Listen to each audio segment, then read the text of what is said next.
நாம என்ன சொல்லுவோம் தெரியுமா? ஃபர்ஸ்ட் அரசியல்வாதி எல்லாம் தப்பு, second government failure, third system set ஆகவே இல்லை. சரி, ஆனா ஒரு சின்ன டவுட், நகரங்களை கொளுத்துனது யாருன்னு கேக்குறதுக்கு முன்னாடி அவங்க கையில யார் தீப்பெட்டி கொடுத்தான்னு கேட்கணுமே.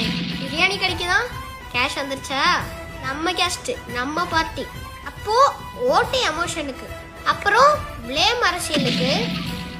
தமிழ்நாட்டை மாத்துவோம் எப்படி? ஓல்டு பொலிட்டிக்ஸ் நியூ ஸ்லோகனா சேஞ்ச் ஆயிருமா? மாற்றமான அரசியல்னு பேசுறாங்க, ஆனா கரப்ஷன் கேஸ் இருக்க வரையும், கிரைம் பேக்ரவுண்ட் இருக்க வரையும் பார்ட்டியில சேர்த்துக்கிட்டு நாங்க சேஞ்சுன்னு சொன்னா அது பொலிட்டிக்கல் மேக் ஓவர், அது மாற்றமான அரசியல் இல்ல. ஒரு நல்ல அரசு உருவாகணும்னா முதல்ல நல்ல கேள்வி கேட்கிற மக்கள் உருவாகணும். ஃப்ரீ வாங்குறது முன்னாடி ஃபியூச்சர் பத்தி யோசிக்கணும், ஃபேன் வார்க்கு முன்னாடி ஃபேமிலி சேஃப்டி பத்தி யோசிக்கணும்.